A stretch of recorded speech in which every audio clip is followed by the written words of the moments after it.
In a forgotten corner, just beyond the reach of the glitzy skyline, sat a man whose presence was invisible to most.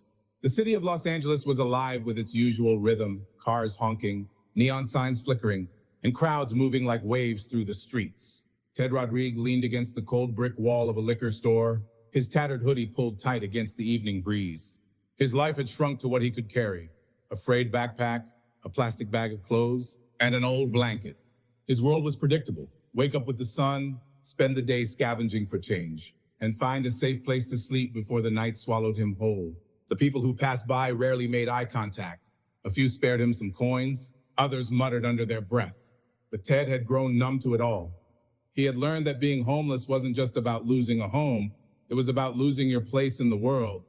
But then, something changed. It started with a stranger. Ted noticed the man standing across the street, a clean-cut guy in a pressed suit, watching him. Not in the usual way people glanced at the homeless, but with intent. It was unsettling. Ted ignored him at first, shifting his position, pretending not to notice. But the man didn't move.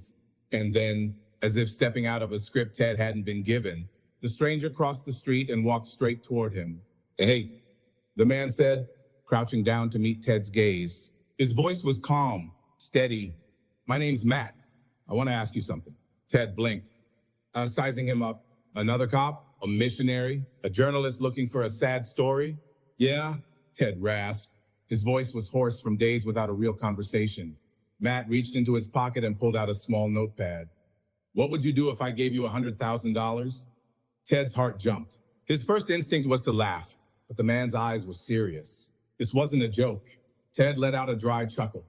"Man, I don't know. Buy a house? Get a car? What kind of question is that?" Matt smiled, scribbling something down. "It's a real question, Ted. And I'm not just asking." Ted frowned. A bitter taste crept into his mouth. He'd heard plenty of empty promises before, churches saying they could save him, wealthy people handing out a few bills like it changed anything. But this was different. Matt closed his notebook and leaned in. "How about we find out?" Ted's world, so carefully built around survival, tilted on its axis, his pulse quickened. He wasn't sure if he was about to be scammed, interviewed, or changed forever. And for the first time in years, he felt something foreign. Hope. Ted sat frozen on the curb, gripping his knees as Matt's words echoed in his head. "How about we find out?" The city's noise dulled, the neon lights blurred. Was this real? A trick? Maybe some kind of setup? He'd been let down too many times to believe in miracles. Matt reached into his jacket pocket and pulled out a thick white envelope. He held it out, the weight of it unmistakable. Ted hesitated, his fingers twitching. "What is this?" His voice was wary. "Exactly what I said it was," Matt replied. $100,000. Yours." Ted let out a short, incredulous laugh. "Yeah, right." But Matt didn't flinch. Instead, he took a step closer and dropped the envelope into Ted's lap. Ted felt it, heavy, real. He looked around, half expecting cameras to pop out, for someone to yell, "Gotcha." But nothing happened. "You serious?" Matt nodded. Dead serious. Ted's pulse pounded in his ears. He peeled open the envelope with trembling hands. Inside were stacks of crisp $100 bills, neatly bundled. His chest tightened. He had never seen this much money in his life. His entire existence had been about scraping by, hoping for a few dollars to get through the day. And now, this? His first instinct was panic, the kind that grips a man who has lived on the edges too long, who knows that nothing good comes without a catch. "What do I gotta do for this?" he asked, his voice edged with suspicion. Matt smiled, shaking his head. "Nothing. No strings. This is a social experiment. We want to see what happens when someone like you, someone struggling, gets a fresh start." Ted's fingers clenched around the money. "An experiment? We'll check in on you from time to time. But what you do with it, that's entirely up to you." Ted didn't move. He expected Matt to snatch the envelope back, to tell him there was a contract, a loophole, a hidden trick. But none of that happened. The city kept moving around him, unaware that one of its forgotten men had just been handed a fortune. Matt pulled a card from his pocket and handed it over. "If you need advice, help, whatever, you can call me." Ted took the card without looking at it. His eyes were locked on the cash. "Good luck, Ted," Matt said. Then just like that, he walked away. Ted sat there gripping his past and his future in one shaking hand. And for the first time in years, he wasn't sure which scared him more. Ted sat on the curb for what felt like hours, gripping the envelope like it might vanish if he loosened his grip. The city around him kept moving, horns blared, neon signs flickered.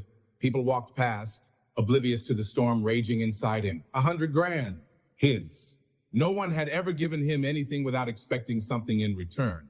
Every part of him screamed that this was a trick, a setup, but the money was real. He had counted it, felt its crisp edges between his fingers. Then came the fear. What do I do now? For years, survival had been simple. Scrounge for food, find a safe spot to sleep, avoid trouble, repeat. He had no bank account, no credit, no address. Just a past he didn't like thinking about, and a future he had never dared to imagine. But now there were choices, and choices were dangerous. Ted's legs carried him without thought, down the street, past the alleys where he used to sleep. He clutched the envelope under his hoodie, heart pounding, eyes darting left and right. Then he saw it. The dingy motel he'd been kicked out of months ago for not paying his weekly rent. Inside, the air smelled like cigarettes and cheap disinfectant. The woman at the front desk barely looked up. "How many nights?" she asked flatly. Ted hesitated. He could say one. Play it safe. Keep moving. But tonight, for the first time in years, he had options. "A month," he said, and slid $500 across the counter. The woman raised an eyebrow but took the cash, handing him a key. Room 207. As he stepped into the dimly lit room, something strange settled in his chest.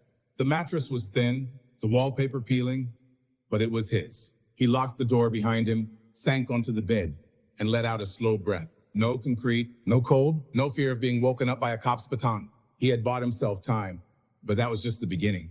By the next afternoon, Ted felt something he hadn't in years: freedom. He walked into a diner and ordered the biggest breakfast on the menu. Pancakes, eggs, bacon, coffee. He ate slowly, savoring each bite like it might disappear. Then he bought a new set of clothes. Nothing fancy, just jeans and a jacket that didn't have holes. People treated him differently. The cashier smiled at him. The waiter refilled his coffee without hesitation. It was like money had erased the invisible mark on him that said homeless. And it felt good. He rode that high straight to the electronics store and bought a cheap flip phone. The first phone he'd had in years. Then, just because he could, he bought a bus ticket to Santa Monica and spent the afternoon watching the ocean, eating ice cream like a carefree tourist. For the first time in forever, he wasn't just existing. He was living, and it was addictive. By the end of the week, Ted had spent more money than he had in his entire life. Dinners at real restaurants, a new backpack, a second-hand laptop. He felt unstoppable. For the first time, he was in control, but there was a problem. The money was slipping through his fingers faster than he realized. And deep down, in a place he didn't want to look, a voice whispered, "You have no idea what you're doing." But Ted ignored it. Because for now, the world finally felt right, and he wasn't ready to let that feeling go.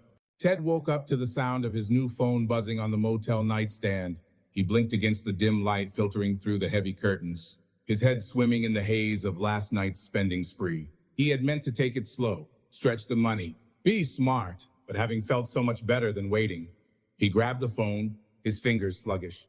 It was a text from a number he didn't recognize. "Yo, Ted, is that really you? Word is you came up big. Let's catch up. Dinner on you?" Ted stared at the message. He hadn't thought about his past much, not the people he used to run with, the places he used to be, but news traveled fast. And suddenly, he wasn't just another guy on the street. He was Ted with money. It started small. A dinner with an old friend, then another, then another. Before long, the people who used to barely nod at him were suddenly laughing at his jokes, calling him bro, patting him on the back. For the first time in years, Ted felt like he belonged. He wasn't the guy sleeping in the alley. He was the guy with a fat stack of cash, the guy who could make things happen. So when someone said, "Hey, let's hit the casino," Ted didn't think twice. He had never been inside one before. The flashing lights, the endless sound of slot machines, the dealers flipping cards with smooth, practiced hands. It was intoxicating. He threw down $100 on blackjack, then 200, then 5. At first, he won. The rush was unlike anything he'd ever felt, but the wins didn't last. And when he lost, he chased. By the time he stumbled out, the morning sun burning his eyes, he was down 2 grand. It barely made a dent in the money he had left. But something inside him whispered that he had just cracked open a door he shouldn't have. The next few weeks blurred into one long, fast-moving ride.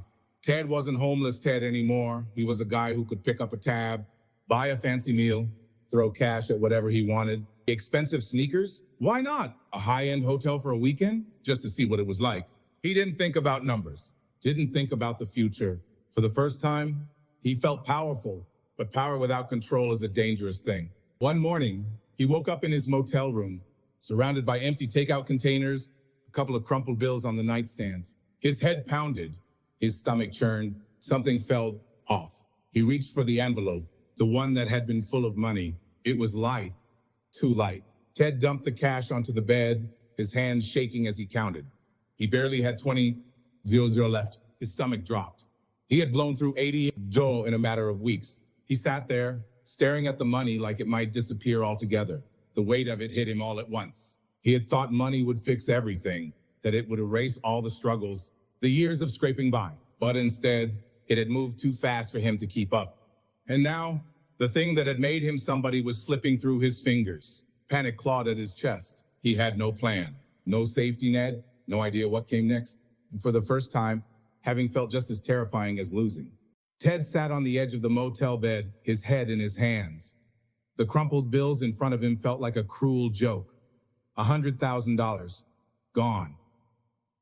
Not completely, but close enough that the panic rising in his chest felt the same.